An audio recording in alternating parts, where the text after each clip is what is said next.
You're not exactly a priority right now, my dad texted as I sat alone at my promotion dinner. 2 hours later, my cousin posted, "Family night out for the real success story." It was my sister. She bought a jet ski. I paid the $2,100 bill, went home, and terminated the mortgage payments I'd been covering for 4 years. Then I left a note on their door, let her pay it. By morning, I had 23 missed calls. I, 31 have been the family's financial backbone for 4 years, and last Tuesday was supposed to be the night everything changed for me. The promotion I'd worked 80-hour weeks for had finally come through. Senior vice president at 31, with a salary that would let me breathe for the first time in years. I'd made reservations at the nicest steakhouse in town, sent out a group text to my family 3 days prior, and even offered to cover everyone's meals. The response had been enthusiastic, or so I thought. At 7:30, I sat alone at a table for 6, watching the waiter refill my water glass for the 4th time. The bread basket remained untouched except for the single roll I'd nervously picked apart. Other diners glanced over with that particular mix of pity and curiosity reserved for people dining alone at celebration-worthy establishments. My phone buzzed. Dad's text hit like a physical blow. "You're not exactly a priority right now." Rain check. No explanation. No apology. Just a dismissal that reduced 4 years of sacrifice to an inconvenience. I paid for my untouched steak dinner, $212 including tip, and drove home in silence. The house felt suffocating, filled with reminders of every time I'd chosen family over myself. The stack of mortgage statements on my desk, the receipts from Dad's car repairs, the credit card bills for Mom's medical expenses that insurance wouldn't cover. 2 hours later, my cousin posted on social media. The image stopped me cold. My entire family crowded around a restaurant table, champagne glasses raised, huge smiles plastered across their faces. The caption read, "Family night out for the real success story." The real success story was my sister. She'd bought a jet ski. A jet ski. While I'd been sitting alone at my promotion dinner, they'd been celebrating her purchasing a recreational vehicle with money she'd borrowed from 3 different credit cards. The comments poured in. Congratulations, heart emojis, family members I hadn't heard from in months suddenly appearing to praise her achievement. I stared at that photo for 20 minutes, zooming in on each face, searching for any sign that someone had remembered where they should have been. Dad had his arm around my sister, the same proud expression he'd worn at my college graduation. Mom was leaning in close, beaming like my sister had just announced a cure for cancer. My brother had somehow managed to get time off from his job, time he'd told me just last week he couldn't spare for my dinner. The betrayal cut deeper than I'd expected. This wasn't thoughtlessness or poor planning. This was a deliberate choice. They'd made a conscious decision that her jet ski purchase warranted celebration, while my career milestone earned a dismissive text.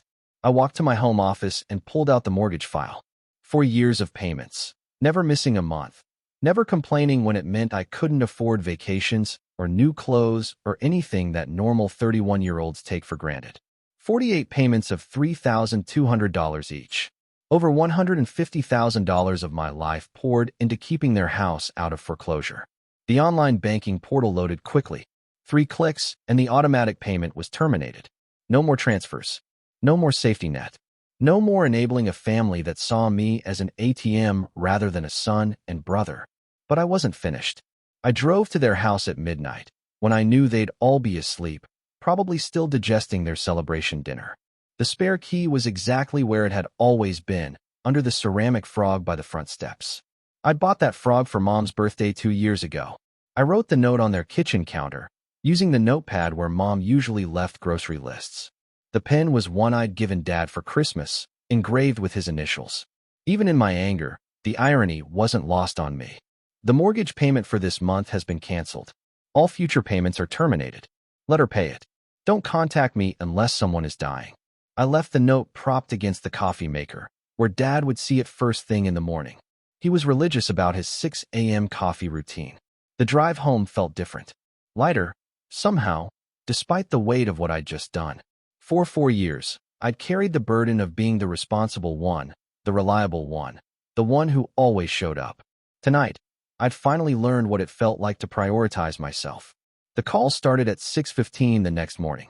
Dad's ringtone jolted me awake, but I let it go to voicemail. Then Mom called. Then my sister. Then Dad again.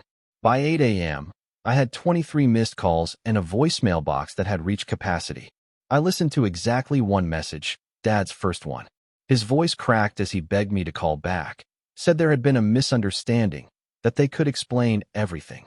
The desperation was palpable, and for a moment, I almost felt guilty. Instead, I blocked all their numbers and went to work early. My new office had a view of the city skyline, and for the first time in years, I could enjoy it without calculating how much of my paycheck would disappear before I even saw it. Update 1. 3 days passed in blissful silence. No panicked texts, no guilt trip voicemails, no emergency family meetings. I'd underestimated how much mental energy I'd been spending on managing their crises and expectations. Then my aunt called from my mom's phone. She'd driven over after Mom called her crying, saying I'd abandoned the family over a misunderstanding. According to my aunt, Mom was convinced I'd suffered some kind of breakdown and just needed time to come to my senses. I explained the situation calmly, without anger or emotion. The jet ski celebration while I sat alone. The years of mortgage payments. The pattern of taking my support for granted while treating me like an afterthought. My aunt went quiet for a long time. Finally, she admitted she hadn't known about the mortgage payments. None of the extended family had. As far as they knew, my parents were financially stable, and my sister was just particularly good at saving money. That's when I realized the scope of the deception. My parents had been pretending to their siblings and friends that they were managing fine, while privately depending on me to keep them afloat. They'd taken credit for stability they couldn't maintain and success they hadn't earned. My aunt asked what it would take for me to forgive them. I told her I wasn't interested in forgiveness right now. I was interested in accountability. They needed to figure out their finances without me, and they needed to acknowledge that 4 years of taking me for granted had consequences. She promised to stay out of it after that. Update 2. A week later, my sister showed up at my office. Security called up to ask if I wanted to see her, and curiosity got the better of me. She looked terrible, dark circles under her eyes, clothes wrinkled like she'd slept in them. She'd driven 3 hours to see me, she said, because the house was in chaos. Dad had been calling every bank in town trying to get a loan modification. Mom was working extra shifts at her job for the first time in years. The jet ski was already listed for sale, but buyers were scarce and the depreciation was steep. But what really got to her was finding out how long I'd been paying their mortgage. She genuinely believed our parents were financially responsible. The revelation that her older brother had been subsidizing their lifestyle while she spent money freely had shattered her perception of our family dynamics. She apologized, and for the first time, it sounded genuine. Not strategic or self-serving, but actual remorse. She admitted she'd never considered where the money for family dinners and vacations had been coming from, never questioned how Dad could afford to retire early or how Mom could work part-time. I told her the apology meant something, but it didn't fix 4 years of being taken for granted. Actions had consequences, and this was theirs to figure out. She asked what would happen if they lost the house. I told her that wasn't my problem to solve anymore. They'd managed to survive before I started helping, and they'd have to find a way to survive now. She left looking deflated, but maybe that was what the situation required. Update 3. 2 weeks after the mortgage payment stopped, Dad called my office from an unknown number. His voice sounded older, more fragile than I remembered. He wanted to meet for coffee, just the two of us, to talk things through man to man. Against my better judgment, I agreed. He looked like he'd aged 5 years in 2 weeks. His hair seemed grayer, his shoulders more stooped. For a moment, I felt the old protective instincts kick in, the automatic urge to fix whatever was wrong. Dad started with excuses. Work stress, Mom's health concerns, my sister's recent struggles with her job. Everything except acknowledging that they'd chosen a jet ski celebration over their son's promotion dinner. Everything except admitting that 4 years of financial dependence had somehow become an expectation rather than a gift. I let him talk for 20 minutes, watching him work through every rationalization except the obvious one. Finally, I interrupted and asked him directly. Did he think it was acceptable to text me that I wasn't a priority while celebrating my sister's jet ski purchase? The question seemed to break something in him. His shoulders sagged, and for the first time in the conversation, he looked directly at me instead of into his coffee cup. He admitted they'd known about my dinner. Mom had written it on the calendar, and they'd discussed it that morning. But when my sister called about wanting to celebrate her purchase, it had seemed more urgent, more immediate. My success was solid and permanent, while her happiness felt fragile and temporary. The logic was so fundamentally flawed that I almost laughed. They'd prioritized celebrating an impulsive purchase over acknowledging 4 years of sacrifice, and somehow convinced themselves it was the right choice because my achievement would still be there tomorrow. I told them that their financial emergency was exactly that, theirs. I'd given them 4 years of assistance without ever being asked for it, and they'd repaid that generosity by treating me like an obligation rather than a choice. Dad asked what it would take to repair our relationship. I told him I didn't know yet, but it would start with them handling their own responsibilities and acknowledging that family loyalty needed to flow both ways. We parted without resolution, but something in his expression suggested he finally understood the gravity of what they'd lost. Final update.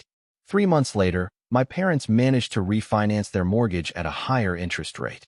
Dad returned to work part-time, and Mom increased her hours. My sister sold the jet ski at a significant loss and moved back home to help with expenses. They lost some luxuries, cable television, eating out, the cleaning service Mom had grown accustomed to. But they didn't lose the house, and more importantly, they didn't lose each other. My relationship with them remains complicated. We talk occasionally, usually initiated by Mom through my aunt as an intermediary. The conversations are polite but distant, lacking the easy familiarity we once shared. My sister has apologized multiple times, and I believe her remorse is genuine. She's learned to budget, gotten a second job, and started taking financial responsibility seriously for the first time in her adult life. But trust, once broken, rebuilds slowly. They spent 4 years conditioning me to believe that my value to the family was primarily financial. Changing that perception requires more than apologies and temporary lifestyle adjustments. I've started dating someone who knows nothing about my family drama, who sees me as a person rather than a solution to problems I didn't create. My promotion has led to additional opportunities, and for the first time in years, I'm saving money for my own goals rather than subsidizing someone else's poor decisions. Sometimes I wonder if I was too harsh, if cutting off the mortgage payments was excessive punishment for what might have been thoughtlessness rather than malice.